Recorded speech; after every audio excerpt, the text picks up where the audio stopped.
You're going to love this. Trust me, what you're seeing now is my normal state.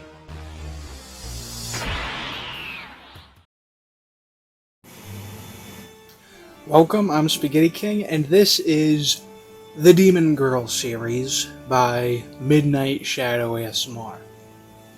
So, a couple of things I guess I should address before I go in. Number one, this series is, I guess, complete, but maybe not. Basically, we may have like a follow-up to this that may be in like two different videos, which would be two different types of endings. And I don't know how that will go exactly. To be honest, I had to delay this video coming out because the last part came out. I didn't know it was coming out, but it came out, so I delayed it so I can get the last part out. But at this point, whatever. If she makes another one, then I'll just make a follow-up video to that after this, and, you know, we'll do that, whatever. But as of now, you know, we're doing this, all 18 parts, that will be the case. And that is one thing I will say, just before, you know, I go in. The labels are actually wrong, if you look at the video titles. There are 18 videos. The last one was called 17, but I think around 11 or something like that, she like skips one, accidentally. But there are 18 videos of this. So I will be referring to them in that order, the correct order. She didn't fix it, because I think she kind of just accepts it as it is, but I'm referring to it in that order. So that's what I will be doing. So I don't know how long this will be. I'll just say that. I usually don't, you know, bring reference to the length of the video if it's not necessary, but we'll see how long this goes, man. I do know that my recorder, around every half hour, usually cuts out for just a second. Then it restarts the recording, so if I end up like a half an hour in, cutting out for like 2 seconds, that's why. Sorry about that, but yeah, okay. So, you know, with that said, have some milk, and let's go, dude. I mean, who knows? Alright, so part 1, Demon Girl Claims You. This begins with her singing some song. She's singing it and she's humming it. Some song about the London Bridge collapsing, apparently. I don't really know. But she asks, what's the point of a song about the London Bridge collapsing? And, you know, I asked the same thing. I don't really know. I don't get it. I don't get what that's about, but it's there. So, and she sees you trotting in the forest, walking about in the forest. And, you know, she says, oh, hey, who are you, etc. Why are you wandering around the forest in this time, etc. And rather quickly, she says, you know, like, oh, what do you think? I'm going to do something to you? I'm not going to do anything to you, except claim you as mine. So that's how that goes. She claims you as a demon there, and, you know, you go from, I mean, it's later on you actually go into this forest because you've been having like family issues or something like that. So I don't know if you just like stumble into the forest or you had like family issues or something, and that's why you came into this forest or something, and then she just found you there or whatever. But, you know, she eventually basically helps you get out of the forest. She says, oh, take my hand, whatnot. And the only price is a kiss, so she gets in a smooch on that one. Takes her to the forest with her like magic power stuff. And I think you get like sick or something. There's some issue. She's like, "Oh, what are you, sick or something?" Blah blah blah. Just proves you're, a weak little human. But nonetheless, she says, "Do expect a visit from me soon, darling. Goodbye." And that's how it goes. So in the forest there. So, relatively light on plot at that point, but just establishing what needs to be established. You get introduced to all that concept. The broad lore of this world is not exactly extrapolated upon until later, but as for now, that's really all we need. The first one is rather easy to summarize. It's rather simple overall. I don't think it's bad. I will say something infamous about this series in the early audios is the audio mixing, and I will speak in regards to that. But I will say for this first one, no problems there. I actually think the audio in terms of the sound of it in this first one is fine. No problem at all. I don't believe there's any background sound in this one. It's just her voice, so no problem on that. So anyway, rating for the first one will be audio 5 out of 5, wholesome rating 5 out of 5, overall rating 8 out of 10, rank good. So part 2, which is titled a bit weird, Demon Girl Takes You to the Kingdom, part 1. So this is part 2, but it's part 1 of the part 2. Kind of on some movie stuff situation over here, but in this case, you come back to the forest, presumably to see her again, and she says, "I didn't think I would see you again," etc. And basically, she says, "Oh, well, how about I give you a proper welcome gift? I introduce you to where I live." So, you're in the forest. She teleports you back to her demon world place, and here she says, because you get this portal sound effect where she has this portal, and you can hear this like whoosh, loud sound. Now this is pretty loud. I will say I don't mind it that much for this one specifically, this portal thing, because it's one of those things where it's like if you're standing in front of those like mega fan rooms, like you go into those like freezer rooms and there's like a giant fan in it, or some other rooms are like a car wash, whatever, and it's just really loud and you have to be like raise your voice to like talk to each other and whatnot. It's kind of like that. I see it kind of like that, and in that way I see it as like immersive, not necessarily a bad thing. I know some person may see it as annoying because they can't hear her, but in this case, because it's an element, I say I'll let it slide. I don't think it's a problem. But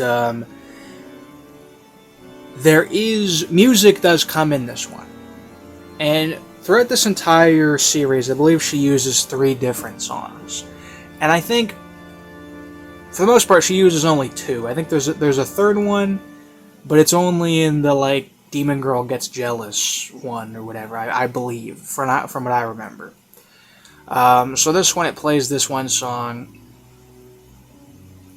And for the most part, you have the one song that's a bit more like sad, slow piano thing, and then you have the one that's a bit more, what would you say, introductory, calm, casual, like, generic kind of music. It's really good music, though. All the songs in this are really good. I don't know what they are. For some reason, I feel like I should. For some reason, I feel like I've heard them somewhere else, but it doesn't really matter. But they're all good. All the songs in this are good music choices, which I do like, because I'm someone who, I've said, I think music in ASMR, tends to be kind of not used very well in a lot of cases. I think the music choice in these is very good. The main problem is the sound mixing, which becomes an issue in this. The portal sound was too loud, but for the sake of immersion, I said, the music is too loud. Mainly because what I think happened is she has the music volume either unedited or it's the same volume as her voice. And you don't do that. You have the music be lower than your voice, because if the music's the same as your voice, then it's going over your voice. Now granted, I don't know how it happened. And, you know, I mean, whatever. I'm not some edit guy. I mean, you know, I have music in my videos, and I write down every single song that I use, what volume I'm going to put it at when I put it in editing. It's just sound mixing. It is what it is. I don't know what went wrong. I don't know why it went wrong, but for some reason, the music is just really loud. And yeah, it's a problem. I know she's probably tired of hearing it, but I kind of have to say it because it affects me listening to these things. I will say, if you want a way to kind of get around it, I would recommend you open up a transcript or put on captions. For the most part, the captions, even though they're auto-translated, for the most part, they're fine. You read that and you'll understand it. And I understand that sometimes you're watching it and it's just, music's too loud for you to actually hear it properly. And honestly, it's really sad that that's the case, because honestly, a lot of these lines are great. Even early on. It's some real good stuff, especially getting to the next part, and the part after that especially. And the fact that you have the music, which is good music, in a sense, taking away from that, you know, it hurts it. I'll admit. It does kind of, you know. But, anyway. I totally went off track to explaining all these other things, but the point is, you know, you have to go through this portal. And she also, well, two things. Number one, she kisses you here, which this is the second kiss so far, so what? You know, do I have to kiss you? Shut up, boom, ooh, smooch mode. And the other thing is she explains to you that you were dating the demon princess. She explains this to you. That's what she says. So keep that in mind, anyway. So, you know, with that, we go into the demon world. And this basically ends, you go to the demon world, she explains, were you looking for, expecting fire and brimstone and whatnot? This is demon world. So you go to the castle, and you get this maid, you know, and I presume she put on some kind of like English accent over here, you know. Oh, my lady. My lady, is that human there? Have you brought a human with you? What is your dealings in the kingdom of the demons, human? What are you seeking from us demons? I thought you wander above the grounds of the earth, seeking, you know, whatever. But that's the case. You get introduced to this maid character, whatever, and basically you go up through this hall.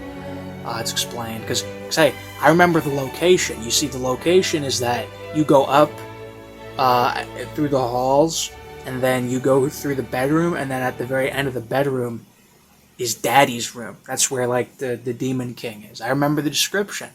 So I could imagine it in my mind. But that's the case. And it ends with you at Demon King's door, ready to meet him, but you don't meet him exactly. So, you know, that's going to be the case, but yeah, it's pretty much, that's all I have to mention on that one. So, the rating for this one, because I do know that besides that, you have like a, what was it? Yeah, dining room, billiard room, and then you go up through the bedrooms. So, you know, that's all the details on that, but no one cares about that but me. So, rating, audio 5 out of 5, wholesome rating 5 out of 5, overall rating 7 out of 10, rank good. Now keep in mind, audio is how loud her voice is. That's what audio means. If I were calling it volume would actually be more accurate for what I mean. But that's what it is. So the volume of her voice for me is fine, but the sound mixing on the music's too loud.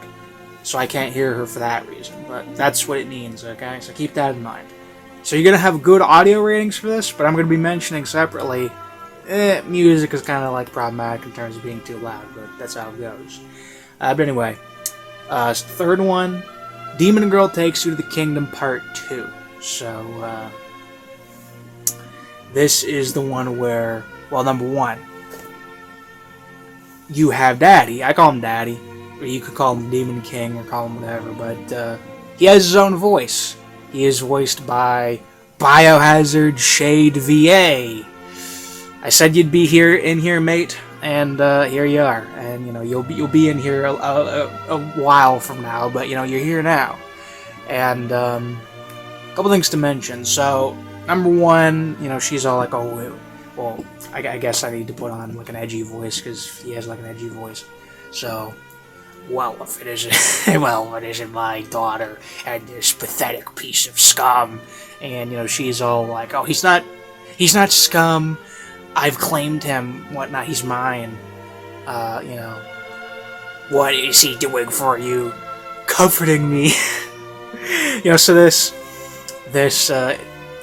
engagement over here, and so. Thing is, you strike a deal with the Demon King. He asks you basically protect her. So he says, just protect her. I have a lot of enemies who also want to come after her and keep her safe and whatnot. And that's his deal. That's the deal that he asks of you on that one.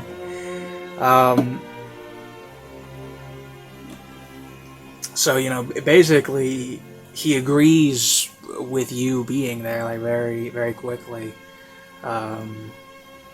Because, well, that's literally it. He's just like, oh, it's the only thing he asks of you on that. And so then you go to her room, and you just, like, chill on her bed and whatnot, and she's all, usually it's just me and the maids and whatnot, and, you're just in her,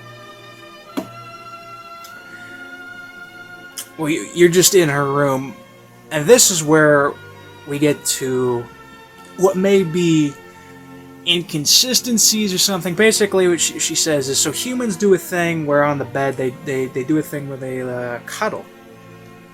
And you explain, this cuddling thing. And it's kind of weird because, again, it's like, you've kissed me like twice at this point, but like you don't know what cuddling is? I don't know. Demons, I don't know. But,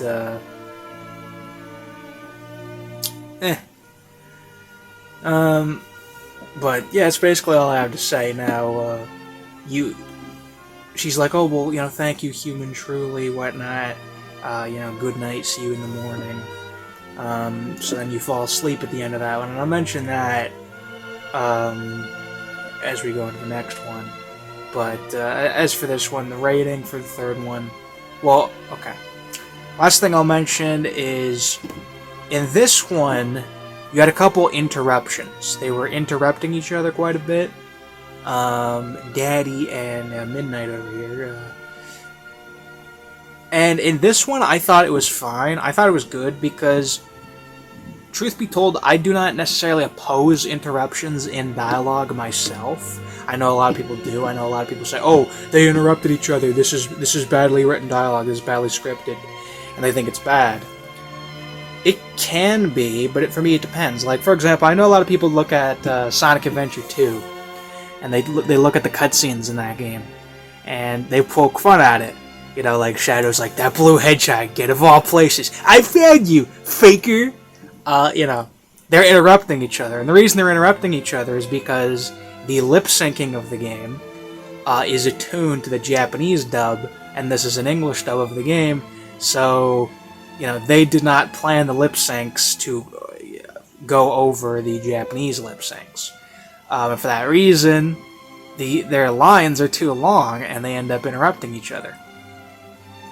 Now, I don't know why there's interruptions in this one. I have a feeling it's kind of, for the most part, unintentional. And probably a cause of the way they recorded it. I don't know how they did it. I mean, for me, I would probably just put on like an audio recorder thing and then just record in the background and just record individual lines, probably record a couple takes, and then just play those individual files. They may have done something where they like worked off of each other, something like that. So, you know, it may have been different due to that. I don't know how they did it, so I can't critique that process. But nonetheless, there are a couple interruptions. In this one, I don't think it's a problem. But in the next collab one, I thought it got a little bit problematic. But for this one, I actually liked the interruptions. I felt like they didn't take away, because there are times people interrupt each other when talking. It happens all the time, right? So I don't have a problem with that. I thought that was fine. So, you know, that'd be mentioned. But anyway, third one, I'll give the rating for this. Audio 4 out of 5. Wholesome rating 4 out of 5. Overall rating 8 out of 10. Rank great. So, part 4, Demon Girl Spends the Night with You. So, the last two were more plot heavy. I mean, really, this is where like the whole plot of it comes in, right? You have the demon girl, she's the princess. This is daddy, rules hell or demon world. It's usually interchangeably referred. And you know, you have this setup, but here you're just chilling with her in bed, and she explains, you know, a couple things. Which, number one, last one ended with a, you know, I'll see you in the morning thing, but this is like a continuation still at night, so it's kind of a bit awkward that that's the case, but basically, you get the characterization for her of her being shy and kind of secluded and whatnot. Again, she explains that for the most part, no one's really been in her room but her or maids. And, you know, she's all like, oh, this is the first time I've ever been in a spot like this, and etc., etc.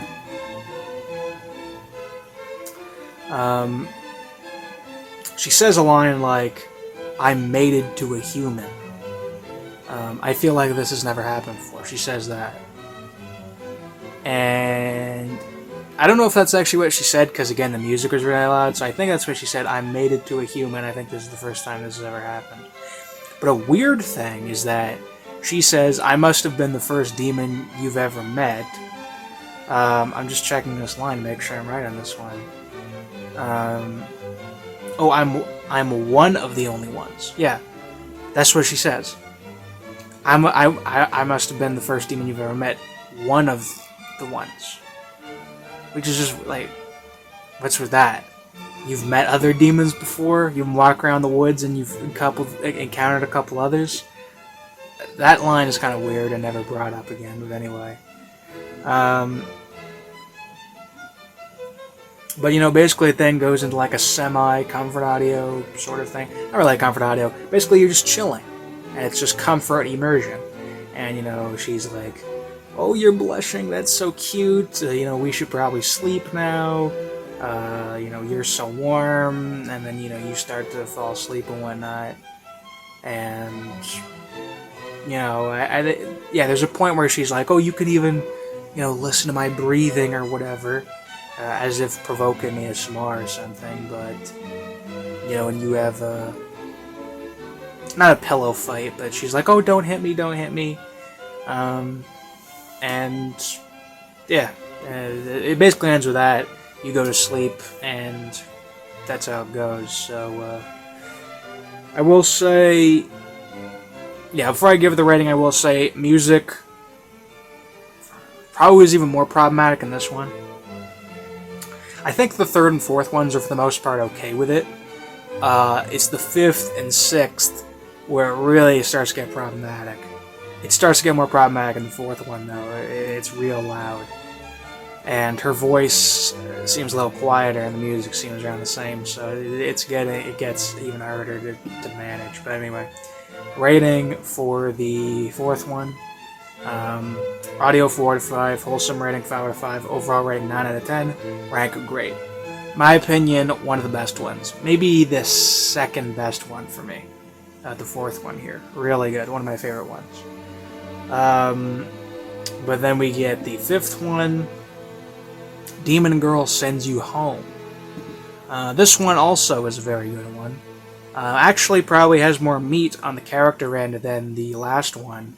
This one is also one of the best ones. Definitely a good one. You just wish... You just wish these had proper... You could hear her properly, you know what I mean? You wish, man. I don't want to beat a dead horse. I'm just going to say what I'm going to say, but you wish, dude. But anyway. So... You wake up and, she's like, oh, well, good afternoon to you. So I guess you slept in quite a bit. But she does go to explain that basically time in the demon world is different from time in the human world. So I guess even though you've, slept all night, it's only been, a couple hours in the human world or something like that. So... but basically she says, it's time for you to go back to the human world, so you go to the portal room. Only time I believe the portal room is ever mentioned. But she says after this, you go back to the human world through the portal, and then she says, we can walk or I can teleport you. And walking will take around 30 minutes. And you choose to walk, so you walk there, go to your house. And she's like, oh, well, your house is actually quite big. And so you go in, and you look at pictures. So you look at a picture of you, your family, and a friend of yours, a friend girl of yours. And she is actually, I think she's... named in this. I think they give her a name, or maybe I was thinking of something else. Nayla, that's her name. Nayla, that's her. She's named here, right?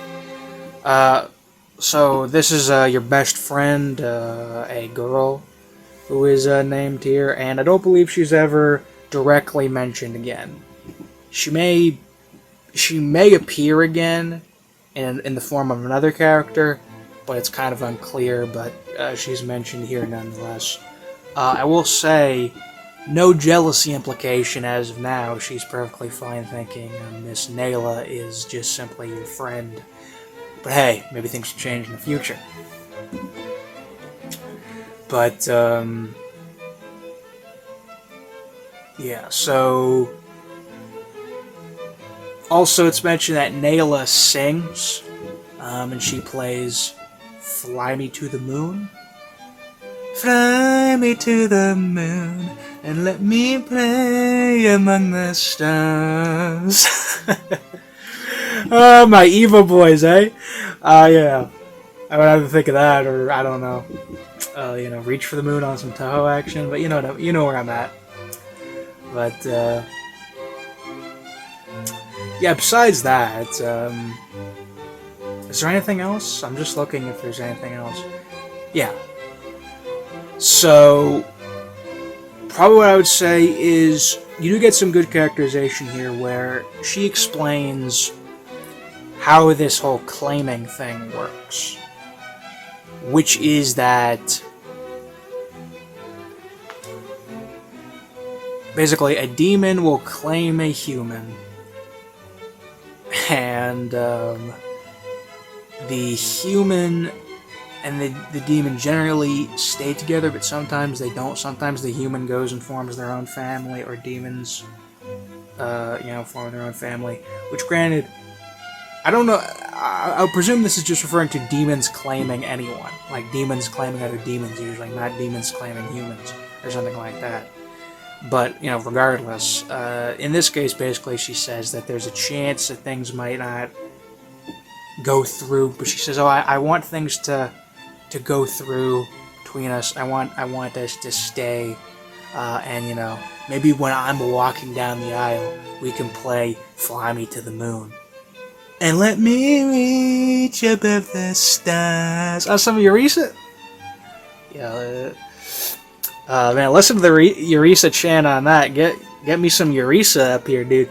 But, besides that, we got that, and, yeah, we got that nice establishment, and sadly, I'm not sure if we'll be able to hear Reach for the Moon as part of you getting married to Demon Girl, because it doesn't seem to show up. If it does, hey, bloody, yeah, I'll be pleased. But, as of as of this case, not present, so yeah, that's basically all that's mentioned. You then, say goodbye to her. I think she even says, she calls you love. Goodbye, my love. You kiss, and I think she says sweet dreams, and then that's the end of that one. So, yeah, that's what I have to mention on that. Music, I thought, was particularly good in this one, although, again, still loud. And I think this is among the worst of it. 5 and 6 are among the worst when it comes to the music problems. But I'll just say, for this, audio 4 out of 5, wholesome rating 5 out of 5, overall rating 9 out of 10, rank great. One of the best ones, definitely. So the 6th one, Demon Girl Fights for You. So I do want to say that, again, this is the height of the bad audio. And for that reason, if I get any line wrong, like I made, like my notes are wrong because I couldn't hear her, I apologize for that.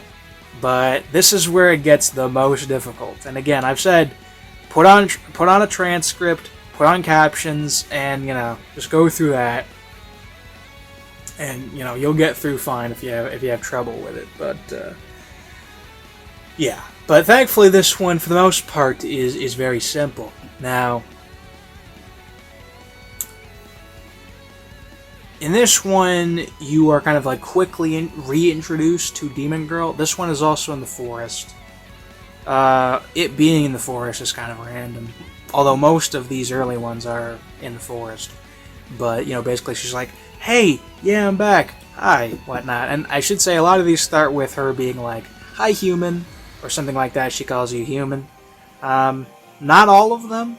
Although more of them tend to go that way as it goes. They'll begin with a, hey, human, or something like that as it goes. I think she probably caught on to the fact that it's kind of a tradition after a while. But I guess you just kind of like run into her or something, or maybe it was one of those weird crush things where it's like you like plan to like meet someone and then like pretend it's a coincidence where it's like, oh hey, didn't expect to see you, yeah. And that's so goofy, but you do it just because you're insane. When you go in love, you yeah. What am I saying? When you're in love, you're just insane, and you will just do anything to kind of be in proximity of that person, get the attention of that person, get something going. It's the nature of like magnetism, relationship magnetism. That's what I call it. I call it magnetism, where you're just attracted to them and you're just pushed, and you have this great kind of inspiration to just get around them and whatnot. But anyway, that's a different tangent. I don't think that's how that happened. I think it's just she just meets you, whatever. It's irrelevant. But basically, very very soon, she's like, oh wait a second. It might have been my imagination. And then, basically, there's not one, not two, 5 of them. And they're not too fond of you. And whatever. And basically, you have this guy, Jonas. Kind of a decent name. Jonas. Very much a demon name. And he's, I guess, some villain dude or something. He works with the demons, and I guess he wants to kill you for some reason. Maybe because you're valuable or something, or I don't know. But he wants to kill you. And and you have like I guess 5 of his cronies.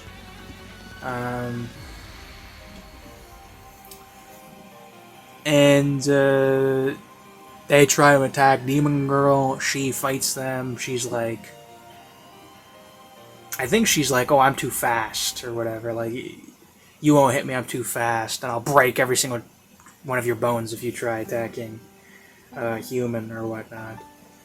And basically, it's just that fighting for the most part. Like around half of it, I believe, is just like quips about fighting, and the actual fighting where she's like, you know, like grunts and whatever. So, you know, pretty basic on that one. I will say, because you go into hiding, you know, you run away or whatever, and she eventually comes back. She does have to say, oh, don't be scared, whatever, it's me. I do think in this one, it actually would have been cool if that was extended a little bit. Like, you were actually afraid of her more, you know, because her, like, feral demon side really came out, where she was going crazy, killing, attacking these other guys, and you actually were, like, afraid of her and whatnot. And that was a little bit more expanded upon, but it's not really, it doesn't really, it's not pushed, it's just forgotten very quickly. But in the case of it, it ends with, you know, her basically sending you back home after that. Because she's like, yeah, you're probably pretty scared, right? So she teleports you, in this case, back to your home, and just says, like, good night, and then leaves. And that's how that goes. Overall, not a bad one, but not really one of my favorites. I kind of like it more now, actually. It's kind of grown on me, but I will say that. So, rating. Audio 3 out of 5. Wholesome rating 4 out of 5. Overall rating 8 out of 10. Rank it good. So, I will say that after the 5th one, you begin a kind of change in these. The 5th one is kind of like the end of the first arc of this, really. If we were to, I guess, look at it in a broad sense. And the, I guess, second arc is this kind of section, what may be called the section where it's kind of like domestic, or, you know, more of a comfort audio, more of a character type of narrative. The plot kind of goes on the back foot, and you basically have a bunch of, you know, cute comfort audio and, you know, just cute, like, regular ASMR scenarios, like, sort of like date scenarios and shopping and, you know, these kinds of things. Through that, she turned it into a long-running kind of series that you can kind of just adapt into a scenario she thinks up. It doesn't need to be following this long-term plot, but she does follow that plot as she introduces these little details. But, you know, this one, the 7th one, Demon Girl Comforts You After a Nightmare, is the first of these less plotty ones. More character-driven and more based around generally a smart kind of scenarios, you know, less of a long-term overall plot. And for that reason, if you want to just start from the 7th one, I would say you can do that, actually. I would say you can start from the 7th one and just go, because the 7th one is the one where, number one, the audio is fixed in the 7th one, and, you know, from here it basically kind of goes on a similar format of these regular ASMR kind of scenarios. And I think most people who would end up liking the Demon Girl probably found one of these ones and then went back, I would presume. I mean, granted, I don't know, but these ones, I would say, probably, if you're unsure, I guess, check one of these ones out. Part 7 to like 15, 16, around that. Any one of those, check them out, which one you find interesting, and that's probably a good impression of if you want to watch the rest of these or not, I would say. But anyway, with this one, basically what happens is, she appears, and she's like, oh, well, you appeared to be having an issue with your sleep and whatnot. And she's like, oh, well, what are you up sleeping at 3 in the morning and whatnot? And, you basically say that you had a nightmare. And she says, well, this nightmare that you're having is about you losing me and whatnot. And, she goes on to explain that it would be great if she had her mother in this situation, because her mother was a lot better with these kinds of situations and things like that.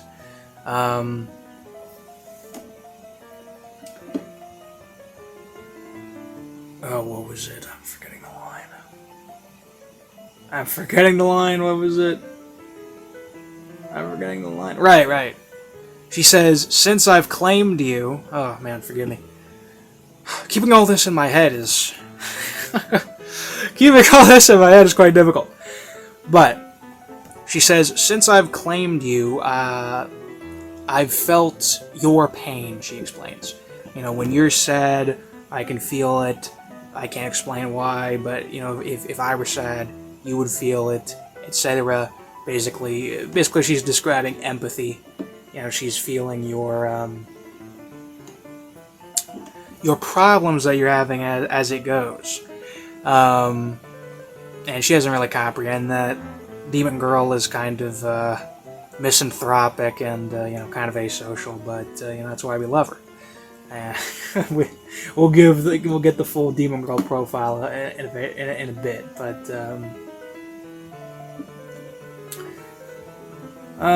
basically, she says that what her mother would do for her when she was like feeling down or having nightmares or whatnot was she would run her fingers through her hair. Oh. I mean, my hair's tied up, so you can't really run it through, but is indeed relaxing. And she would get warm milk and Hamasan. So she does all that for you. She gets the milk for you first, and then does the hair treatment, and then it ends with her, humming this song for you. I don't remember what the song was. I think it was just humming. I don't think she sung a song. But besides that, it pretty much goes with, she says near the end that, well, I'm a princess, so I have all these studies to do, and I'm rather busy, but I try and fit in as much time as I can to see you. And, then she says, I'm not going to leave you, I promise I'll be here. I promise I'll be here tomorrow once day arrives. And I love you. I think this is one of the first I love yous. You've had previous I love yous, but it ends with an I love you. And, that's how it goes. So, 7th one overall, very good one. Tough to say where I rank it, but I do think it's probably better than the 8th one. 7th one is a good one. Yeah, 7th one better than the 6th one. Pretty close to the 5th one, actually. Pretty close to the 5th one. Better than the 5th one as a comfort audio. Plot elements, better than the 5th one. Pretty close. Anyway, let's give you the rating. I wonder what the rating says. Audio 4 to 5. Wholesome rating 5 to 5. Overall rating 9 out of 10. A rank grade. I guess the same as the 5th one. So yeah, around that level. Okay. So the 8th one. Demon Girl comes to you upset. And again, this is interesting because it's kind of a flip of the last one. Last one, you were having your nightmare. You were all I'm afraid, you know, and this one, she is, she's all sad and whatnot. So, you know, actually what I'll do, I got some Tic Tacs here. I'll take some Tic Tacs here, boys. I mean, we're still going, dude. This is going to be a long one. Take a Tic Tac. Why not? But she explains again, you know. Well, number one, she has her whole study thing, learning on how to rule a kingdom and blah, blah, blah. But then apparently it's the anniversary of her mother's passing as well, and I know that can be quite the thing for a lot of people.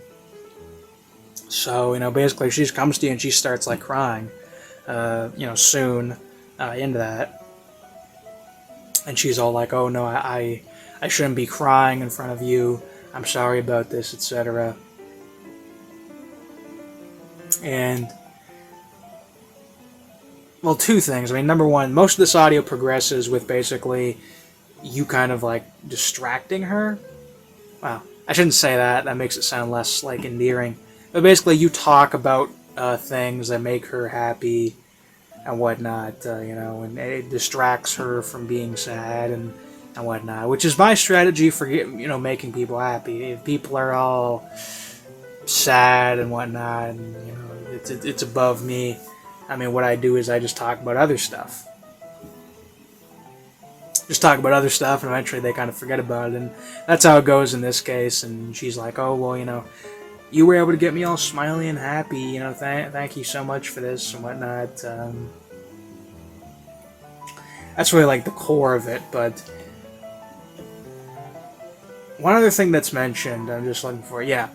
She mentions that she has, like, a friend who I think she says she felt like she was neglecting them, and this friend, like, yelled at her and stuff like that. And I don't know who this friend is. It seems like a random insert. It seems like kind of like a personal ASMR insert, you know? Sometimes it happens where they just basically, like, throw in something that's actually happening in their life. I presume that's what this is, because this is never mentioned again, whoever this friend is. I don't know any other friends of the Demon Girl. But, yeah, you know, she starts talking about herself, right? Like I said, basically you get the, like, profile of the Demon Girl here, so she's all like, I came to talk to you because my father wouldn't understand, so, and again, this one may be a little bit more personal, because these things may actually be, like, how Midnight Shadow ASMR is. This tie sucks at being straight. One of those thin ties, it just sucks at being straight. But this jacket's also kind of pushing against it too. But anyway, so this is where you get basically the Midnight profile. So I'm just going to read this off for you of everything. You know, so I'm an only child. I like to dance. I love painting. And, you know, she mentions you saw numerous paintings in her room when you went to her place, which wasn't brought up at the time, but hey, that's fine. You can expand the story as you go. And that's cute. And she says, you know, she has a little art room for herself, things like that, that she, you know, draws and whatnot, or does her art or whatever in. She says, I can't tell you how old she is. Apparently she told other people how old she was, and they, like, said, oh, she looks so much older than he looks. Who these others are beats me. I mean, I presume demons would have the same age cycle, right? Unless the nobles are advanced or something like that, have some advanced genetics or something. Very short. Like 5'1.5", she says. And man, when they're short, man, what an undesirable quality. I definitely don't like it when they're short. Ew, definitely don't like that.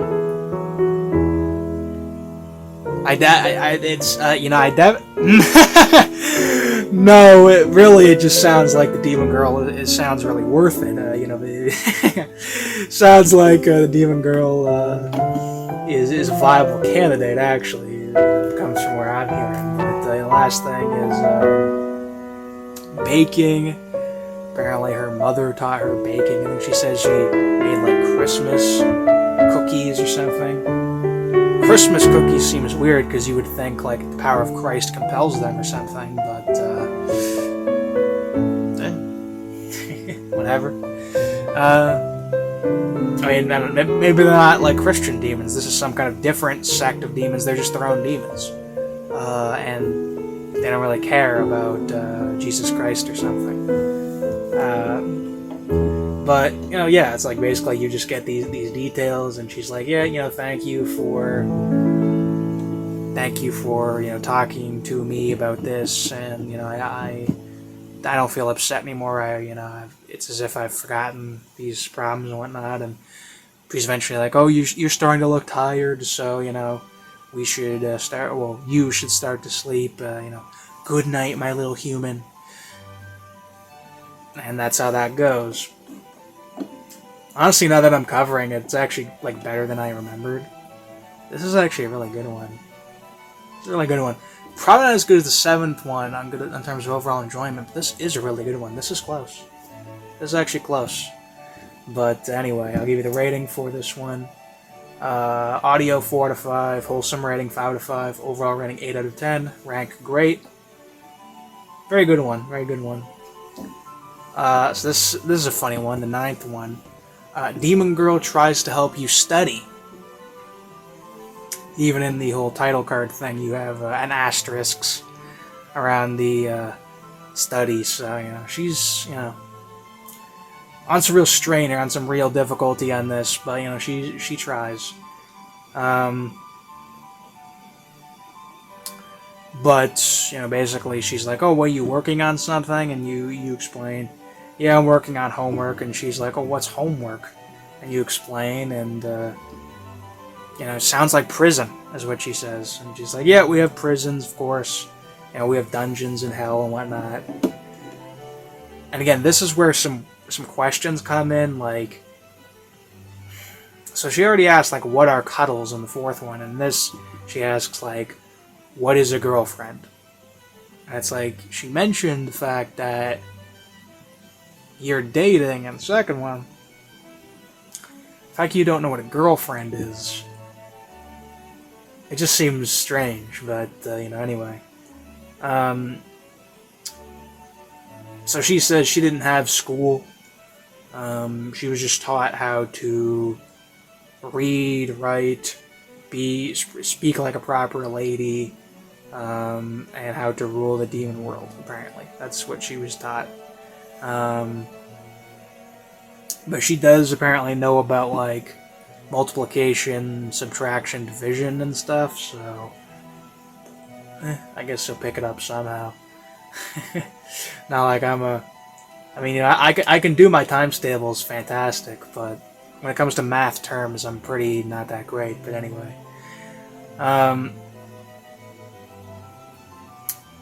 But basically she kind of just sits by your side there, and you explain what homework is. She's like, that sucks.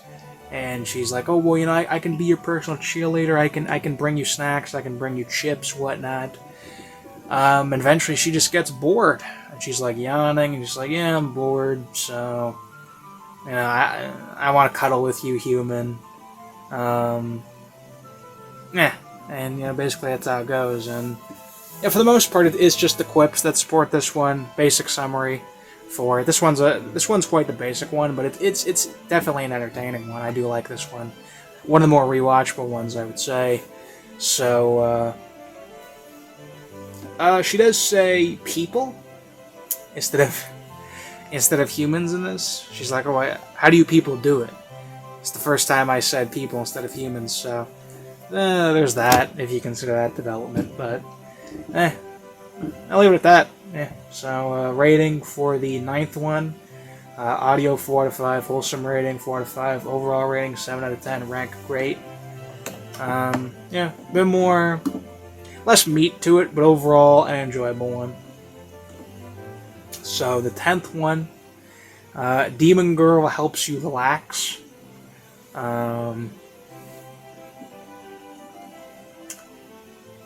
Rather than helps you relax, it's more like Demon Girl insists you relax, if anything. To be honest, but this one is you are basically cramming your work for a school test. You're on schoolwork. Let's see if I can find any paper I have. Some old paper schoolwork stuff, and you're cramming, and you're like, ugh, I gotta keep going. I gotta keep going. I gotta keep going. And you're cramming till like 2 in the morning and whatnot. And she's like, oh, what's going on, whatever. And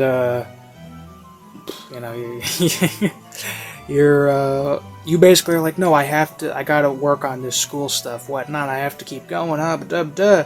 And she's like, no, I've read before.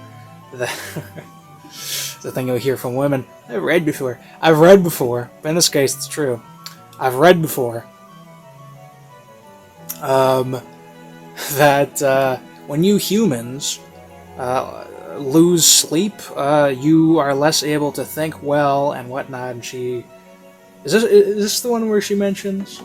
Yeah, that's right. She's like, you all turn like psychotic, horrible people when you lose sleep. You have to sleep. Us demons, we don't have to sleep apparently, but humans, yeah, you gotta sleep or you could just go crazy. So you need this one. But basically, she's just like, yeah, she's like, oh, you have to sleep, darling. You need rest. Love that line, darling. My darling demon girl, certainly. But yeah, she's like, oh, you want to stick more? Please, sleep, blah, blah, blah, blah, blah. And what happens is she puts this, like, spell on you.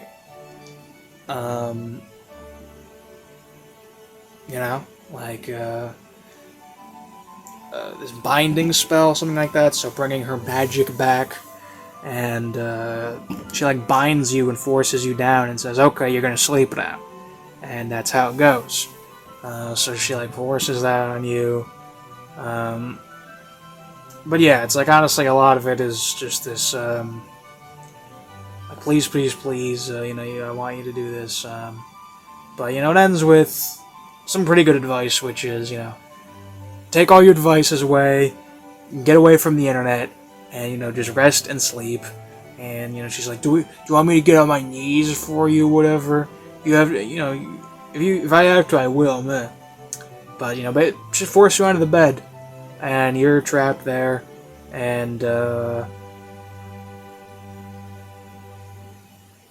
she's just like, no, I'm not going to free you or unbind you until you're asleep, so, you just fall asleep. So again, that really helps you relax, more of just forces you to relax, for your own good, because screw cramming on tests. I know you do it, but it's like, screw it. I hate it. Screw school in general. All these profs who think they're so great and so smart. My IQ is higher than any of them. But anyway, maybe I shouldn't have said that. But regardless, lines on this one are kind of repetitive, as I said. A lot of like, oh, please, oh, you have to rest. Like repeated kind of lines. But it's cute and I love it, so I don't really mind. It's really cute. One of the cutest ones. So, why be critical of it? So, rating, audio 4 out of 5, wholesome rating 5 out of 5, overall rating 9 out of 10, rank legend. That's one of the highest ones. That might be the highest rated one or the second highest rated one. I mean, hey. So I definitely can't recommend that. I can recommend the 7th one and the 9th one very much for comfort and whatnot. Very good on that. Yeah, if you were to ask me what's just the best ones for like a comfort, chill one, I would say 7th and the 9th probably. Okay, so forgive me for a second. I actually got some. I got the. I was getting confused for a second. I thought the 10th one was the 9th one. No, the 10th one that I just said, that was the 10th one. Gave that a 9 out of 10 and whatnot. Meaning this one right here is the 11th one. So this is the 11th one. Demon Girl Gets Jealous. So we're going on that. You see, even I got confused about it. There's a lot of these. Okay, there's a lot of these. I actually got it wrong on my notes. I put 10 twice in a row. So I thought Demon Girl Gets Jealous was the 10th one, but it's not. It's the 11th one. And hey, I think this is where she got confused too. So you just can't escape it, can you? But this one is the longest one. This one is around 20 minutes long, whereas most of the others are around 10 minutes. Well, almost all the rest are around 10 minutes. So this one is pretty much the meatiest one. I would say if you could only watch one of these and you wanted to try and get the most out of this series you could possibly get with just one video to watch, I would recommend this one. And I will say right off the bat, I think this is my favorite one. Definitely. I love this one. I do like the 7th one and the 5th one, and the 4th one probably is my second favorite overall, but this one is my favorite, I'll say. Although the 10th one is also fantastic. But this one begins basically with... This is the first one where you're not in your home. You are outside, I guess, in Cityland. And you are going on a dato. So, she, has comprehended what a date is. She said, hey, I figured out what a date is, and I want to go on a date with you. We've already addressed this. The second one mentions dating, the demon princess, and here, she's like, oh, I figured out what dating is. So, technically a mistake in continuity, but whatever. I mean, like with ASMR, technically you can hold it to a lower standard, but it does need to be mentioned just for the sake of mentioning it. I mean, it is a critical point, so I will say it. But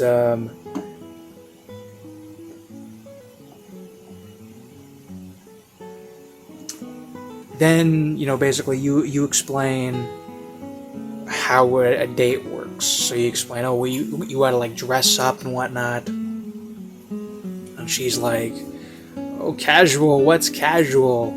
Or whatnot. I mean, casual is, I guess, kind of like... Casual is when I'm like this. This is casual. And then I do that. And it's not casual now. You see how that worked? That's how it goes, right? That's how you go from casual to formal. That's a 2-second guide by Spaghetti King. You got that? I hope that was cluing in. But regardless. So you explain that, and you go around, and she needs to be told what all these, basic human things are. So, what's a shop? What's a marketplace? What are toys? Whatever, these things. And this is really the height of, like, the demon is, like, clueless about basic human stuff gimmick, Because, again, sometimes with, like, demon/vampire characters, some of them are, like, very unadapted to the human world, and they really don't know what's going on.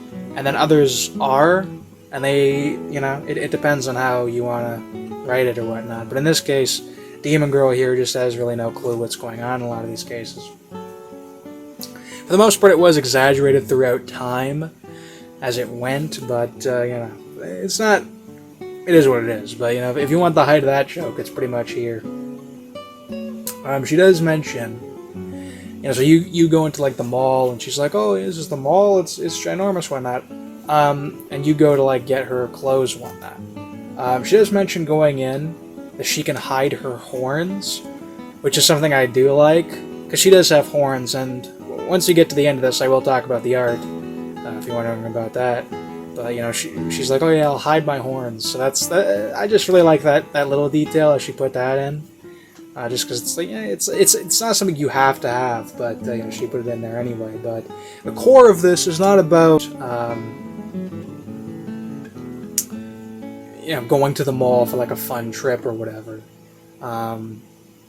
It is about basically this characterization, this like semi conflict sort of thing. Would you call it a conflict? Where basically you meet one of your friends, your female friends, and she gets jealous at this. So you know, you go to buy like a dress for her for your date and whatnot, and she chooses this blue one that she likes. Apparently, just slides her over her head or something, and you know, she comes back to to show you her dress and whatnot, and you're talking to some girl who's apparently your friend. Not really extrapolated upon from hereafter. I don't know who this is. Is it Nat? What was her name? Nana? Something like that. I forgot the name. I'm sorry guys, I forgot the name. But this other character, your like best friend girl character, she sings "Fly Me to the Moon" or whatever. Is it her? I don't know. I wonder if I have the name. No, I don't have I don't have her name in my notes. Screw it. I don't remember the name. Sorry guys. I can only remember so much. But no, this friend character, this female friend character you're talking to, basically, Midnight is like jealous of her. So she comes up, she's like, "Hey, honey," and she does say "honey," I believe. "Oh, how do I look at my dress or whatever?" She's like, "Oh, great." And then you pick out like a red one, and she goes and tries on this other red one. I think she says something about like zipping it up or something like that. I don't know. I don't know how to put on dresses. Yeah, if you couldn't tell, I don't know how to put on dresses. Yeah. Not something I'm very familiar with myself, but she comes back again. You're still talking to this friend character. The friend character does have a line, which is that Midnight says like, "Oh, hi there, I'm Midnight," and friend says, "Midnight," in almost a sort of funny way, but that's it. That's her one line. She doesn't actually say anything besides that. Probably would have been better if she could get more in, just to have some more depth to it. But, you know, she comes back, and basically Midnight is watching from afar at you talking to this person. And, you know, she's very frustrated at this. She's like, "What is this I'm feeling? Is it jealousy? It can't be jealousy. I'm the demon princess," etc. So, you know, once friend leaves, you know, she comes up and says, "You know, you were talking to her, and you seem to be really enjoying talking to her. You know, am I not good enough for you? If you want, I can turn into her if you're not happy with me, you know, etc." And you're like, "No, you're enough for me. I like you the way you are, etc. It's not about that." And, you know, you do tell her, you know, she's like, "What am I feeling?" And she's like, "You're jealous. That's what it is." And, you know, hey, good moment on me. You jealous? Yeah. Which is true. And, you know, she, like, you know, finds that hard to admit.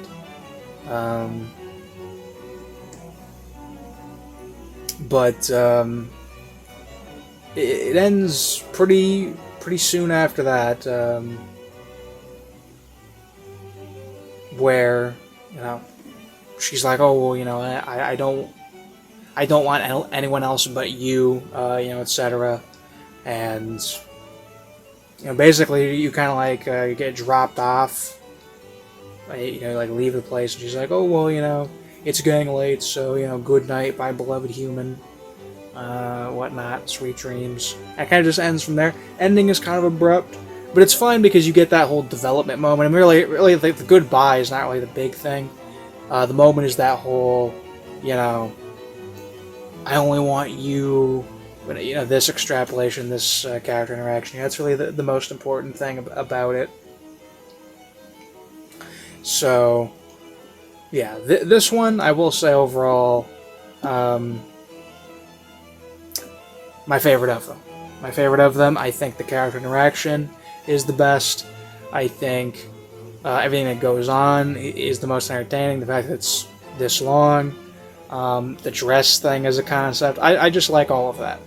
I think it's all done well, and it's all, what's the word? Whatever. The point is, it fulfills what I like about this series in a complete compact form. Like I said, if you want the highlights of what you get from this, then you watch this one. You know, begins with that, you know, going around the kind of dunce. How do all these human things work? To her dressing up, you know, and this nice interaction here, followed by, you know, her, you know, giving her feelings, whatnot to you. So, very good on all of that. And I will say as well, I haven't mentioned the music much. The music wasn't really appearing as much after, you know, the whole music began to get better and stuff after the 7th one. And the music wasn't coming back as much. It was present. I want to say it might have been in the 9th one, but I may be misremembering that. But the point is, the music wasn't, it's the same song. Recurrent songs, whatnot, and it wasn't as prevalent throughout the audios. Like, I think maybe in the 9th one and the 10th one, it comes in around halfway. This one, it's pretty much playing music throughout the whole thing, and I think it plays all 3 songs. And it plays a 3rd one in this one near the end. And I think that 3rd one is great. I think it's used just really good, and it really amps the mood up. So the music in this one, I think, is the best use of the music in any of them, and I think it amps it up throughout this. So I will say, height of the music in this one sounds perfect with, you know, with the audio, whatnot, no problems there. So rating for this one probably won't surprise you. Audio 5 out of 5, wholesome rating 5 out of 5, overall rating 10 out of 10, rank legend. Highest rating I can give for the 11th one. Then now we get to what I call, I guess, the 3rd arc, which leads into the conclusion of this and whatnot. You know, which is part 12. Should I call them parts, or should I? They're parts, so yeah. Which is Demon Girl fights off an angel for you. And what happens from here is, basically, these are still mostly in the kind of civil, cute, regular ASMR scenarios, but from here on, she starts building the plot more towards the conclusion of the series. And she puts in these little foreshadows and these little pushes that kind of hype you up for it, which is good. She hypes up the whole thing. I mean, we knew where the direction was going because of how she was foreshadowing it as it went. So this is really where that kind of begins. But this one, for the most part, is quite the simple one.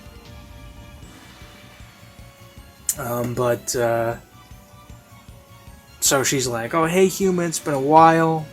And this appears to be in a forest again.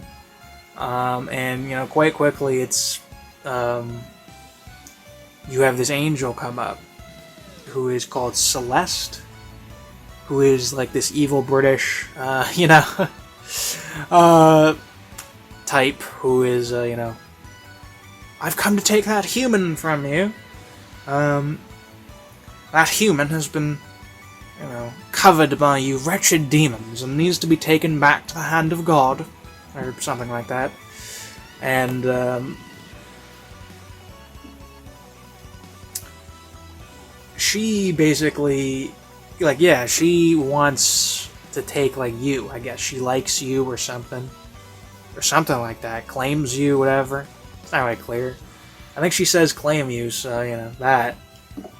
But, Demon Girl says, you know, my human and I are gonna have fun elsewhere. And, you know, she kisses you and says basically just hide and stop anyone from seeing this fight.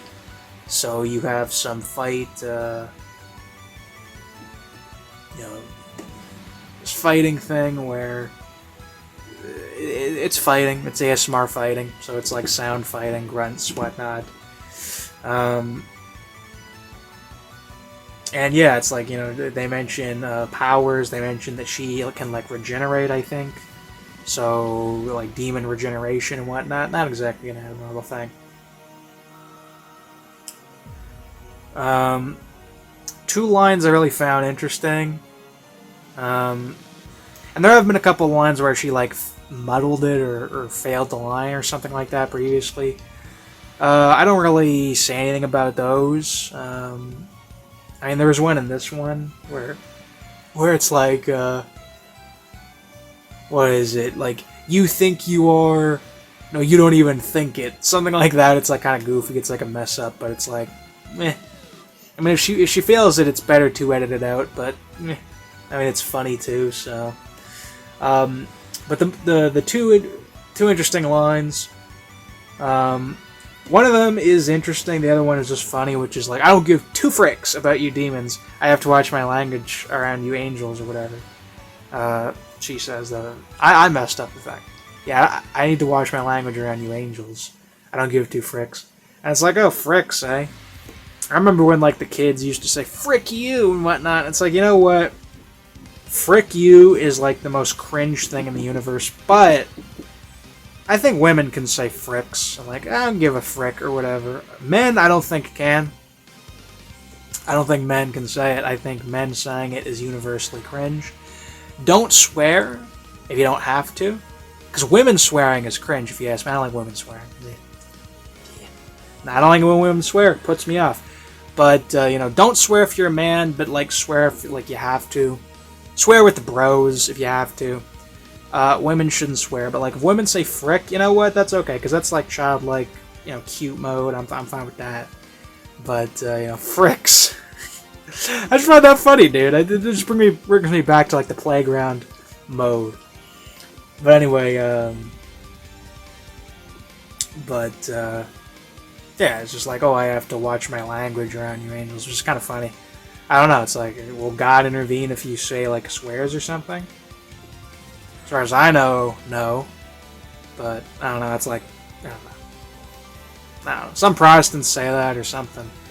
The Protestants will say whatever, so who knows. I shouldn't go, dude, but, yeah, it's, like, honestly, I've pretty much summed it up. Like, you know, she's like, oh, thanks you for patrolling and whatnot. You know, it's time we go home now, whatever, with my human, whatever, and that's like basically how it goes. Like honestly, most of it is like that fighting stuff, which is, you know, and it's fine. But this one is kind of lacking overall in content as much. It's fine, and for what it sets up, it's fine, but it just lacks content the most. I mean, it's just kind of eh. Probably my least favorite one, or the other one where they fight. But I thought the other one where they fight was a little bit more interesting because it was kind of like an insurrection. Like she's like fighting other demons or something. But you know, this one introduces all like God and all these other concepts that will be mentioned in future ones. So it's relevant on that basis. But yeah, so rating for this one. Audio 4 out of 5, wholesome rating 5 out of 5, overall rating 7 out of 10, rank good. So, the 13th one, Demon Girl Wakes Up With You. This one is another cute one, and it's one of those where it's like, if it had its own custom thumbnail, you know this would make a fantastic custom thumbnail, where it's like the girl like laying in bed with you, like looking at you. It's like Demon Girl. It's like some great grin action, and it's just so cute. And like, you know, that could make a fantastic custom thumbnail. That would be some great action, some fallen shadow treatment or something. you know it would be great. But in this case, you know, it is what it is. You get like the same image as it goes, which I'm not complaining about that, but that's how it goes. But in the case of this one, you know, basically she came into your room to like sleep with you because she couldn't sleep, and she was worried about you after what happened with the demon and, or not the angel. I think demon and I think enemy. I mean, I guess that's a good instinct, but you know, but on some Miku action, on some you know, food that all, and you know, I shouldn't even have mentioned it, dude. I shouldn't mention Miku or I start going, but you know, it's like a similar thing. And you know, basically she wakes up with you, and basically this one is more of a, it's a chill one, and she kind of explains her relations in a sense where, you know, she's like, oh, you should see me back at the castle. I'm the most awkward person, demon, something like that, some line like that, ever. And you know, she's like, how do humans say good morning? And you're like, well, we kiss sometimes. And she's like, oh, that's weird. Humans are weird.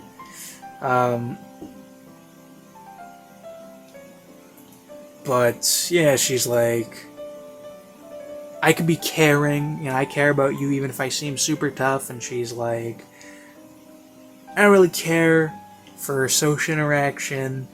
And basically she talks about like her quietness and you know, these kinds of things.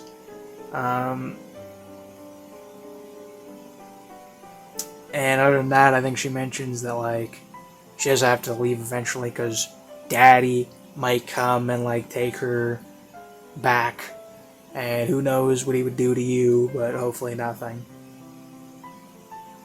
But other than that, she was like, yeah, the angel could come and take you from me, and But mainly what's mentioned in this is she mentions that she's going to become queen soon, near the end of this, and then she also mentions that, like, the angel, what was her name, Elaine or something like that? Whatever.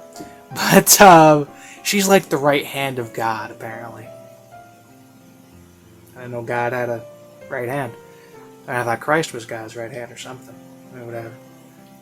You know, God the Father and whatnot. Don't get me on it.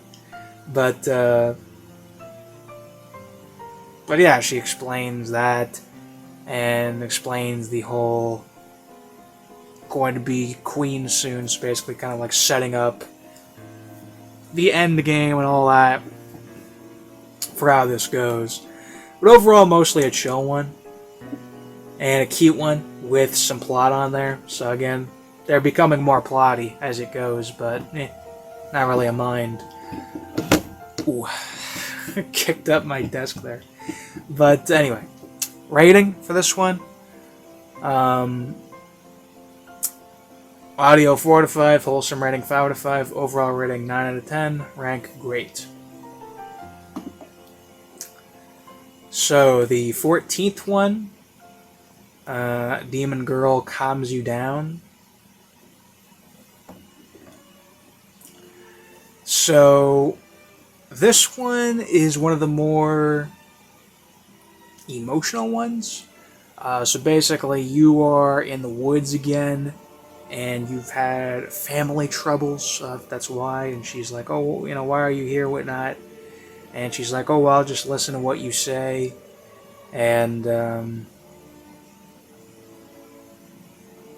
know, basically she just gives you, like, a pep talk thing. She's like, you know, you mean so much to others and so much to me. You know, I'm gonna be here until the day you die. You know, I trust you, whatnot. She asks for like a hug, which is great because she's like, you know, you give me a hug and like I'm supposed to be supporting you, but you're so much bigger than me. And I'm like, dude, That's like part of it, okay? Look, the short girls, that's part of it. That's part of it, okay? It's okay that I'm like way bigger than you. That's like the point. Like that's why that's why that's why, dude. That's why. That's why, dude. That's part of it, dude. I'm just having my Tic Tacs. Having my Tic Tacs keep me going. But, you know, for the most part, that's around it, honestly. I mean, she's all, there is, what was the line? Ah, bloody what was the word? Yeah, they're like, oh, near the end, she's like, oh, you know, we don't want to talk too, yeah, we don't want to talk too long, or else your family might, you know, come and, you know, see us in the woods. Random demon and human hugging up in the woods, so that was nice because it kind of gave context. But yeah, she's like, you know, I always appreciate how you're with me, and yeah, you don't have to go do bad things is actually her line. You don't have to go do bad things, which is a funny, simple line. But it's actually like a great thing to say. You don't have to go do bad things. It's true. You have other people who want you to be well, so you don't have to go do bad things. It's actually a good principle to stand by. It's an incredibly simple statement, but I'll actually say it's a good one to stand by overall. But yeah, you know, she says, you know, if you need me, call out my name, and I guess she just shows up like a superhero or something. Well, she can teleport, so that's part of it. Then you kiss for a bit, and she's like, you know, bye, human. See you later. And yeah, it's for the most part, it's quite simple, but it's more of an emotional one, and I can really recommend it overall. In fact, I forgot it. This is my second favorite one. I actually forgot. This one's great. Well, actually, the fourth one and the fourth one and this one are pretty close, but anyway, I mean, the rating is audio 4 out of 5, wholesome rating 5 out of 5, overall rating 10 out of 10, rank great. So, you know, overall rating 10 out of 10, but some have been legends, so so the 14th one, the 10th one, the 11th one, the 4th one. These are the highlights here. I will say, once you start to get around here, this area, 13, 14, 15, the audio starts to get a little bit more quiet as these go. Her voice starts to get a little bit more quiet. So it's going to be like audio 4 to 5 in a lot of cases, more so. But that's how it goes. But the 15th one, talking to your demon girl. Oh man, I gotta keep it all in line. Out of milk, sadly. But you know, basically what happens in this one is, you know, she comes in and she's like, oh, you know, I didn't mean to scare you, whatever. She actually drops an S, which I didn't expect. I don't think, there's almost no cursing in this. For the most part, this is a very wholesome series. Almost no cursing, but there is an S in this. But basically in this one, she comes in, like, proposes to you, let's hang out sometime, and it's about well, I'm going to get my coronation, I'm going to become the demon queen soon, so I want to hang out, you know, before I have to do that.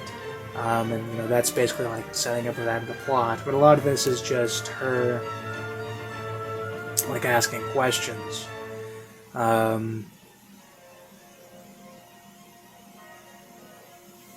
You know, so in 2 days, you're gonna go back to her place and talk about the coronation and all this stuff. That's the plot setup. And for the most part, besides that, it's basically just her like asking questions. So, you know, she's like, "Why do your human emotions have to be so complex? Like, us demons, we don't feel a thing. So I can't say I sympathize and whatnot," which is kind of like a funny thing, but,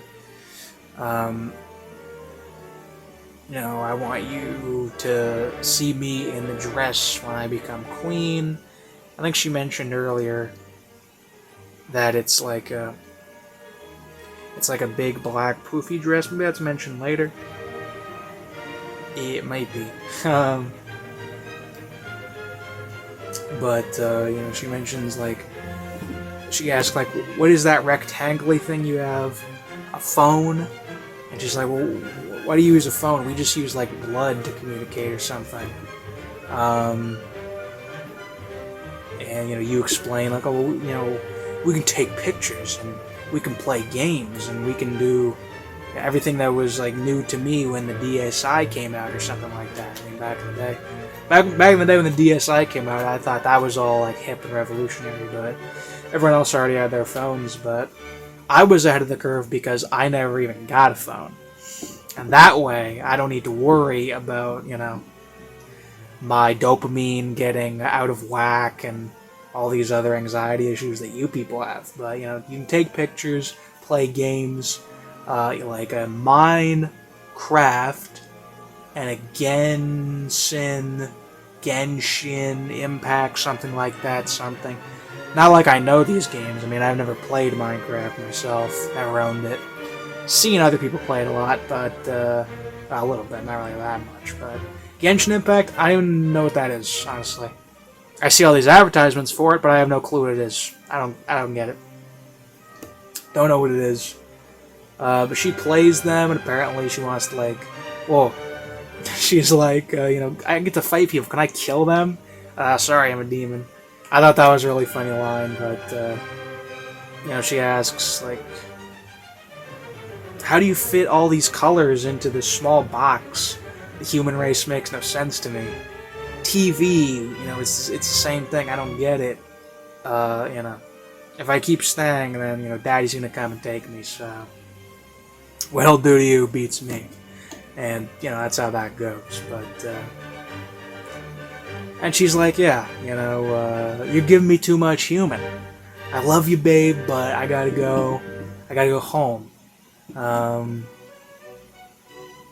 you know, she gives you, like, a smooch with, like a thing to it. She's like, "Well, I saw that on one of your TVs, so, you know." And, yeah, she's like, you know, "Bye, my cutie human," I think she says. Cutie human. "I'll see you tomorrow, and, you know, then we can hang out." And, you know, last hangout with the demon girl, really. So, we got that set up. So, this one really just a chill one, and more of the, like, asking questions about basic human stuff. But a very cute one, and a likable one. So, audio 4 out of 5, wholesome rating 4 out of 5, overall rating 7 out of 10, rank great. I wouldn't say one of the best ones, but a cute one, definitely. So, 16th one. Hanging out with your demon girl. This one actually starts with her singing, which I think is the first since the first one. She's like singing a song or whatnot, and she says that she got a phone, and basically, I guess this song she learned off of this phone or something like that. Something like that. I don't really know. But basically, this is kind of like a hangout thing. This is a real cute one. And she's like, "Oh, where do you want to go first? You know, the bookstore, whatnot." And she wants to go to the arcade, basically. She's like, "Oh, please, please, can we go to the arcade?" So you go to the arcade. And you get this, like, classic video game medley in the background of that. You got Pac-Man, Donkey Kong, Mario Bros, and I think Galaga. You got this just video game medley, and this was actually the one I was introduced to. Believe it or not, I was introduced to on this one pretty late in, and then I had to watch all the ones originally. But yeah, classic video game medley, some classic stuff will win my heart over definitely, and it's very cute and very great, and I love that. But you basically show her these classic games. You show her Pac-Man. She sees this as pretty confusing. And eventually she just, wants to watch you play. So, you play, you win. Bunch of tickets pop up. She's like, yay! Which is a great... Oh, that's so awesome. Oh, man, woman being like, yay! Fist bump moment, dude. But, you with your tickets, you get her this big... stuffed animal, thing for her that she really wants, which sounds really cute. Just the image of that. But,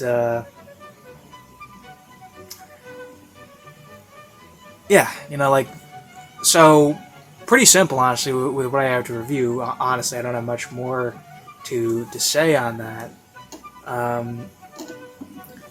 I will say two things.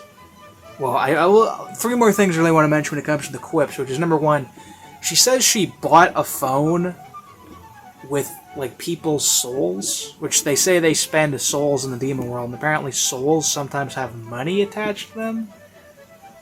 So she saved it and then used the money to buy a phone, or something like that. Doesn't really make sense to me, but I'm not going to complain.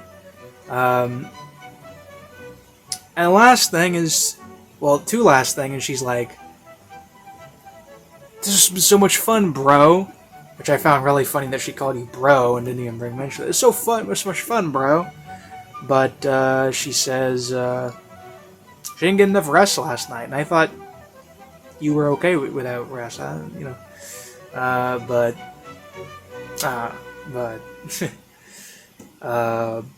but yeah, you play your video games, and you eventually say, goodbye to her, prepared for tomorrow, which will be when plot day shows up.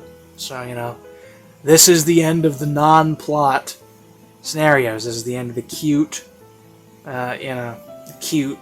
fun, regular ASMR time, so... In fact, actually, the ending of this, I didn't say much to it, but, literally, she basically kind of, cuts out. Because, again, she's like, this has been so much fun, bro, and then it, cuts, and then she's like, I think I was in there for too long, okay, see you tomorrow, something like that. It's, very abrupt, and it's kind of weird. But, other than the ending being kind of weird, everything else is fantastic, so... Audio, 4 out of 5. Wholesome rating, 5 out of 5. Overall rating, 9 out of 10. Rank legend. Maybe the Video Game Association is...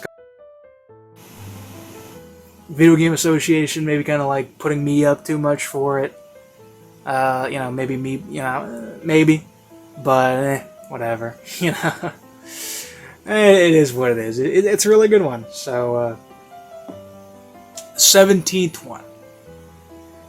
Demon Girl talks about the coronation. Second to last one. One is pretty plotty, overall. Yeah, this one does have music. I think this is the last one with music, too. Because the last one does not have music. So, yeah. But, so, let's see, where do I start with this one? So, she meets you in your house, and you go through the portal,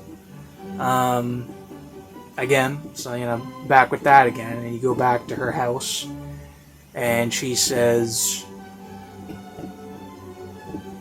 well, first thing is, before she starts talking about stuff, she says, I want to get you fitted for a suit. Which, hey, great for me because my fit is always changing all the time, and it's really tough to get fitted for me. So, making my life easier. But,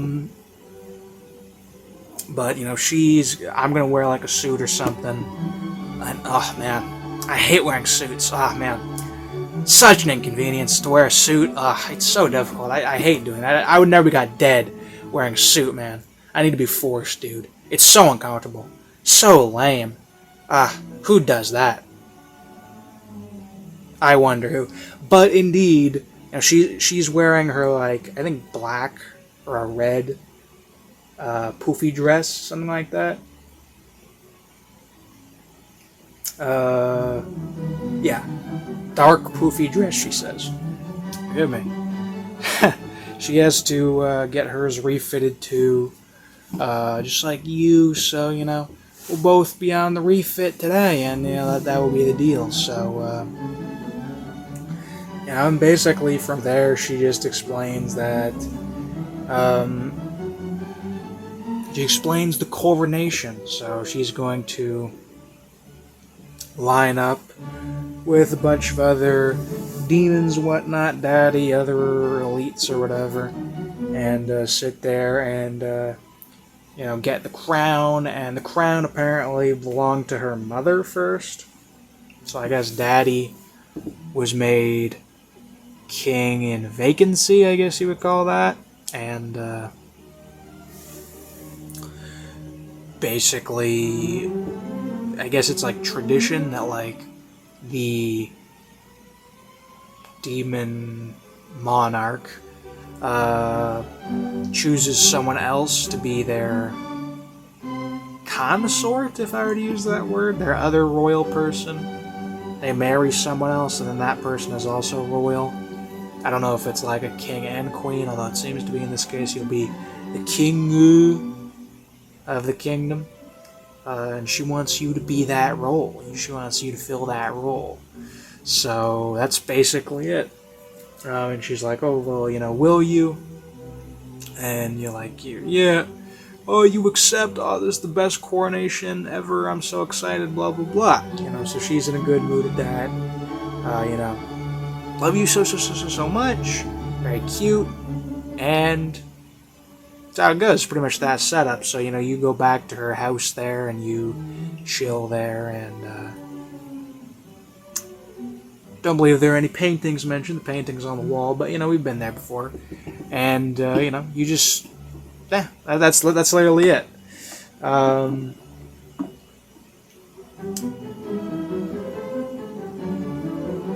She does say that you can go back to the human world to live with your family, which, kind of makes the conflict of the next one seem kind of like more strange in hindsight, but it is what it is. Nonetheless, that's really all I have to say.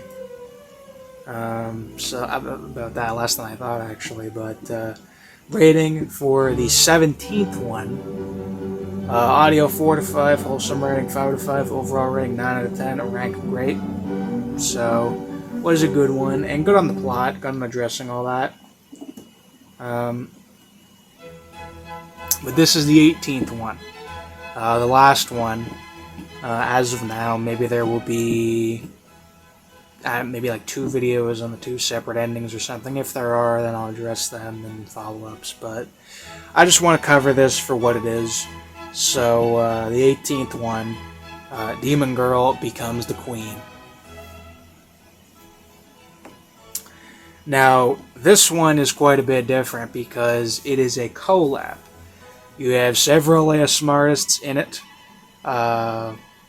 Biohazard Shade is once again Daddy. And then you have this guy, Roger, who I think is a kind of like a butler guy. And then you have Benny, who I think is a kind of maid or a groomer girl or something. Roger, I believe, is voiced by Soul Brother Audio. And then you have this brother character, who I believe is voiced by Sweet Stevie. And then you have Benny, who is voiced by Benevolent Voice. Now, here's the thing. I'm familiar with Biohazard Shade and Benevolent Voice very much. These guys, Soul Brother Audio and Sweet Stevie, I'm not really as familiar with them. So, if I got confused on which one is which or whatnot, forgive me, but, you know, I don't know everyone, so I think that's who they are. But if I was getting confused on who is what with what line is what, then forgive me, but she didn't give some, like, oh, this is which one plays who, kind of thing. So, in this case, you begin with her, getting ready for the coronation, so she's getting, like, dressed up, and you're brought in, and Roger is talking with Midnight, and he's like, oh well, I can go talk to the human and whatnot. Your friend will be coming in. She's like, he's not my friend, he's my lover, I've claimed him. That's the great setup. Daddy comes in, and well, Daddy mainly says that, like, he's got a surprise, and the surprise is brother, big bro, or something. I don't know, big bro, little bro, but bro nonetheless. Bro is here, and he wants to meet the human. So Mr. Human is greeted by Roger, and I guess I'm like done up and I get my all suit on and I'm all ready to go or whatever. But apparently I'm distressed. I'm kind of like, I'm kind of like not in the mood. I'm kind of, and I don't really know why I am, but I am. I mean, I said I was good, but maybe I said I was good just out of pressure. Maybe it was like not what I actually felt. And Midnight went to go talk with Benny. So Benny, in this case, Benevolent Voice, who I will say in this case definitely had a very benevolent voice on her very cute, British, very that, just frankly adorable. I loved her voice. Utterly loved her voice. Hearing it in this, it was, honestly, her voice was really great in this one. Loved her performance in this one the most out of any of them. I'll just say that. But basically, Midnight is like, oh, I'm nervous, whatnot. And Benny is like,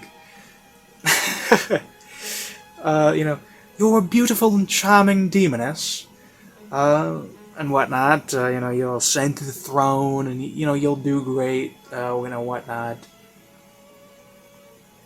And again, so brother comes in and meets me, the human, and he's like, oh, it's a pleasure meeting you. I see why my sister loves you so much and stuff, is so infatuated with you. I'm sure she'd never leave you. You'd make an excellent ruler if you would want to do that. And, he realizes you're having doubts, and he's like, you're having doubts. You aren't forced to be in this. If you would want to return to the human realm, then you are allowed to. And then Roger says, again, I'm trying to keep in mind who says what. It's the princess would find it difficult to she would be hurt by that, but she would be able to move on from that if you did that. So basically, they're saying, if you want to leave, then you're allowed to do that. They're not forcing you on that. Very mediating demons.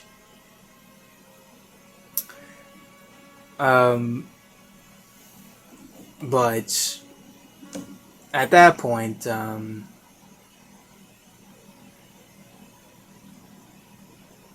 what was it? What happened in order? Midnight comes out, and her, no, she's going to come out, but she's like, oh, I'm terrified or whatnot. She's like, oh, ruling a kingdom, the human is panicking, whatnot. So she comes out in her dress or whatever, and Bro is all like, oh wow, you're looking so pretty and whatnot, looking great. And Midnight's all, thank Benny for that. She's the reason why I look like this, etc. And basically what happens is you kind of like run out or something. You just kind of go. You just you I guess go outside or something. And Roger says it. I'm trying to keep all the characters in mind here. I'm bad with names and I'm bad with keeping all these characters in mind because it's just different now. But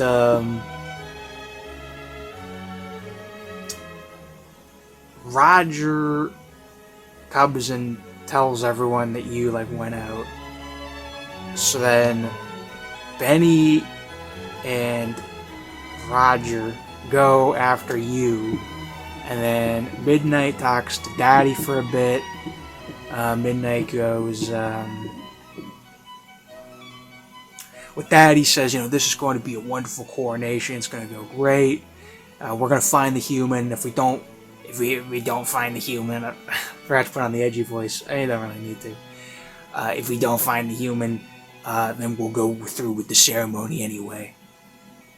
He's not really like the high pitch, he's like, if we don't find the human, then we'll go through with the ceremony anyway. The thing is, I'm just not an edgelord, so I can't really do voices like that.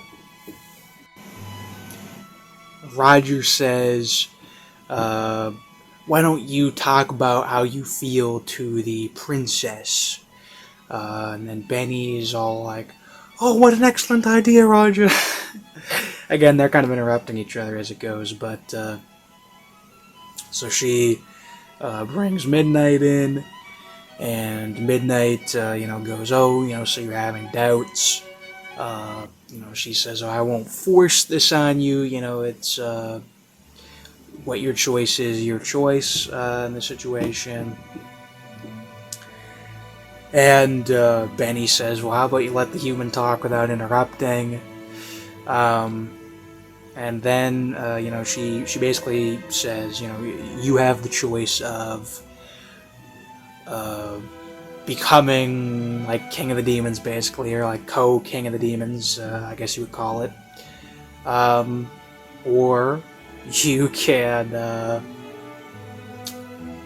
as Roger says, return to the human realm, and, be with other humans.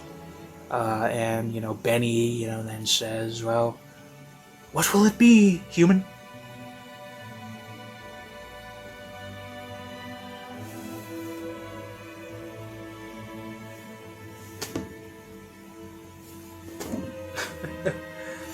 And that's the question. What will it be? I don't know. If you would ask me, I don't know. In being, maybe, co-king is kind of like an unofficial king. We did already admit that the details surrounding Midnight, definitely worth a hand in marriage, we could say. Definitely worth considering. I mean, there's really not much lost, to be honest. I can still even return, in the case otherwise, so... Looking like more ups than downs to the choose Midnight option, personally. I mean, in that case, it would be a personal union too between the demon world and the kingdom of Spagonia. You know, that's what it would be. It would be, you know, a union of the crowns, and, you know, etc. So, and the Spaghetti King, also the Demon King. But, you know, I shouldn't be the king of the demons, so I don't know. Maybe I would be. Maybe I wouldn't take the title of king. I would just be like a consort or something, and retain my Spaghetti King title or something. There's got to be some workaround to make this work in a good way. But, you know, besides that, anyway, I won't rant on it much longer. That's pretty much it, though, honestly. I mean, really not much to say in terms of characterization. The other characters, you know, you get what you get from the summary. It's pretty basic on how they are. Not much about them, but I enjoyed all of them. I really liked the voices. That actually reminded me, funnily enough, this is a weird example, but it reminded me of Final Fantasy Sonic X6. I know that's a weird example, but they had voices in that, some of which interrupted each other too. And it kind of just reminded me of that back in the day when you had these like little voice crews for like people who were online gaming people or fans like that who made their own fan games and their own fan content, and they got voice works and whatnot into it. That reminded me of stuff like that, actually. But on the topic of interruptions, I mentioned it in the third one that they occasionally interrupt each other in that, and I thought that was fine. In this, I don't like it. Again, I don't know why it happens. I don't know if it's the way she edits or how she does what she does. I wouldn't know the method. I could suggest a method that I think would be able to prevent it, but however she does it, basically they end up interrupting each other a lot. And unlike the other one where it could be seen as like a conversational thing, a lot of times in this one it just seems intrusive and stops you from hearing the character's lines properly, and it just seems kind of awkward. So I don't really like the interruptions in that. I think it's the worst part of this is the interruptions, honestly. I think it kind of turns me off of it a little bit. But other than that, I thought all the characters' lines were great. The way they were acted was great, of course. Yeah, I pretty much addressed all of it. So, okay. Last thing to describe. Would be the art. Before I give the last rating for this.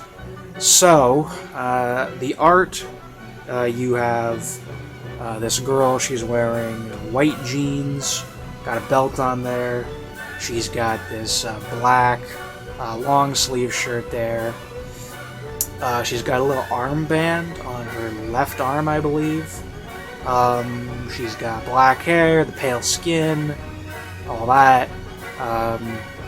She's got horns, and she has a cute little ribbon, I believe, on her left horn. Very cute there, black ribbon. And, you know, she's got her arms in her pockets, this real, a blank look on that. Got a blank look, but this kind of like attitude look, but a real cute one. Very much do like. I love the whole aspect of the design. It's really, it's become iconic now. To this series, really, which is, you know, good implementation on that end. But the background is just a variation. Sometimes it's the forest, around half the time it is. Sometimes it's like the demon world thing. Sometimes it's your room, and other times it's like the city background thing. Varies between audios, depending on the context, but yeah, it's fine. Yeah, that's really all I have to say about it. I mean, she does have some other interesting things, like she has this kind of like diamond yellow like earring thing, and this kind of like neck band thing she has with other, you know, these like yellow jewels on her and whatnot. But that's all the details. That's all the details, okay? I'll describe the art in detail because the art is in every one, but whatever. So, okay. Final rating for this one. Audio 5 out of 5. That did feel better. Wholesome rating 5 out of 5. Overall rating 9 out of 10. Rank great. It was a good one. Credits to all the voice actors involved. Biohazard Shade. Benevolent Voice. Soul Brother Audio. Sweet Stevie. and Midnight Shadow ASMR herself for producing this project. If there will be additional ones, I will follow up on them eventually. But, you know, as for this, I'm bloody tired after talking about all that, but I've done it. So, you know, thank you for watching if you, if you sat through all this credits. Sorry for any lag or cuts or anything that happened, because I know this is going to be quite the thing on my video editor, but anyway, I'm done. I'm done, and I had to get this done. By the way, if you want to know where that 2-day hiatus came from, where I kind of like disappeared for 2 days, it wasn't because of anything. It was because I was planning this video. That's what it was. I was planning this video. It took me 2 days to get all the notes I needed for this video, dude. Oh, man. But it's done now. I wanted to do it. It's done. I can scratch it off the calendar. I can calm down. I can just say, we're done, boys. So thank you very much. I rated all of them. I covered all of them. I reviewed all of them. We're good. So thank you for watching. I'm Spaghetti King. I love you all, and farewell. Oh.